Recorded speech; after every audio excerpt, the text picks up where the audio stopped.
the short-form video epidemic that is rewiring humanity's brain. This is your LobsterCast briefing on a diary of a CEO conversation about how short-form video is systematically destroying human attention spans and why the companies behind it know exactly what they are doing. Section 1. The 190% explosion you have not heard about. There is a new category of app exploding across the world right now, and it reveals just how far the attention crisis has gone. Short-form drama apps take a 2-hour movie and break it down into 60 separate parts, each designed to be consumed like a TikTok video. There has been a 190% increase in these apps globally. Disney Plus plans to introduce AI-generated short-form videos this year, starting with 30-second clips inside its app. Netflix tested short-form video content on phones in late 2025 and recently announced plans to expand the feature. Every single major content platform is racing towards shorter and shorter formats, and the reason is brutally simple. Short-form video sells. It drives the highest retention, which means the best advertising payouts. If you're running a platform and your sole focus is profit, you either embrace this trend or you die. This is not speculation. Every major social media company has made short-form video their #1 strategic priority, driven by the runaway success of TikTok, which as of January 2026 is the most downloaded social app in the world. Section 2. Second screen viewing and the death of deep attention. Something called second screen viewing is quietly reshaping how all entertainment is created. When people watch movies and TV shows today, they are simultaneously on their phones. Their attention is constantly fragmented, and the entertainment industry has adapted in a disturbing way. Major streaming platforms are allegedly asking their creative talent, the screenwriters, directors, and actors, to reiterate the plot throughout films and shows. They are doing this because audiences can no longer follow a story without having key points repeated. Think about what that means. The baseline assumption from the people making your entertainment is that you cannot pay attention for more than a few minutes at a time, and they are probably right. If your brain has been wired through years of short-form consumption to have shorter attention spans, movies from 30 years ago are simply not going to hold your interest anymore.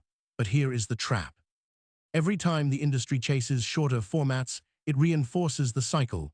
Shorter content trains shorter attention, which demands even shorter content. Section 3. The psychological distinction that explains everything. There is a concept from developmental psychology that cuts to the heart of why this matters. Gene Piaget, the great developmental psychologist, identified 2 ways we learn. Assimilation is when you absorb new information into your existing mental framework. A child learns animal names and slots them into their understanding of the world. Accommodation is when you encounter something that does not fit, and you have to restructure your entire mental model. That is what education is really about. That is what a great novel does. That is what a 3-hour podcast conversation can achieve. Short-form video is pure assimilation. Quick hits of easily digestible content that never challenge your thinking. Long-form content is where accommodation happens, where you walk away thinking about something differently. The question for creators who use short-form content to drive audiences toward longer material is fundamentally a moral one. How much do you need to play the quick-hit game to get people to the deeper content? Perhaps it balances out, but the direction of the entire industry is relentlessly towards shorter, shallower, and more addictive. Section 4. Delete it and get your life back. The advice from researchers who study this is unequivocal. The single most important thing you can do for your intelligence and for humanity is delete short-form video apps from your phone. You can still check on your computer. You can watch videos someone sends you on a desktop. You can even browse on weekends. But get it off your phone, because the phone is always with you. It is an extension of your body. And if it is always there, it takes every 7 seconds you are not doing something and fills it with a scroll. This is called attention fracking. It breaks up your attention into fragments so small that sustained thought becomes nearly impossible. The proper amount of short-form video for children between 0 and 18 is 0. They should never be watching vertical swipe videos. Parents who can set time limits should require a minimum video length of 10 minutes, which at least eliminates the rapid dopamine cycle swiping. For adults, there are intermediate strategies. Grayscaling your phone removes the technicolor appeal that drives compulsive scrolling. Keeping your phone out of arm's reach exploits the brain drain phenomenon, the documented fact that just having your phone nearby impairs cognitive function even when you are not using it. But the data from years of teaching and research is clear. People who try these small tweaks report modest improvements. The real transformation only comes when you actually quit. Section 5. 2 weeks without internet changed everything. The scientific evidence is striking. In one study, participants continued using their devices but had no internet access for 2 weeks. That single change improved attention, well-being, and mental health. 91% of adults saw improvement in at least one metric.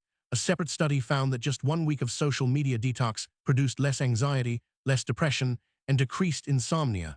Building new neural pathways through neuroplasticity takes about 8 weeks.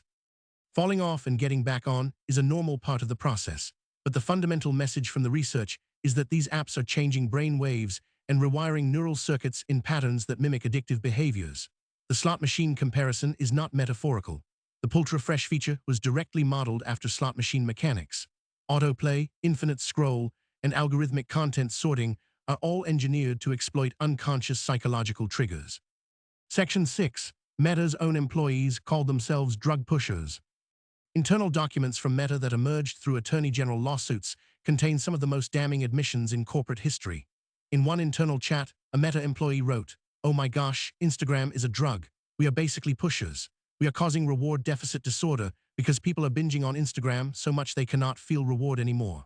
The employee noted that Adam Mosseri, the head of Instagram, freaked out when dopamine was mentioned in internal research reviews. But as the employee stated, it is undeniable. It is biological and psychological. Top-down directives drive it all towards making sure people keep coming back for more. Meta has conducted at least 31 internal studies documenting harm from its products. They consistently bury the findings. Researchers have compiled these at a public database. The pattern is clear. These companies designed their products to be addictive, researched how to make them maximally addictive, pushed them on children, and even attempted to launch Instagram Kids for even younger users. Section 7. TikTok gave Chinese kids healthy content and American kids digital crack. Perhaps the most revealing detail in this entire conversation is what TikTok does differently in China versus the rest of the world.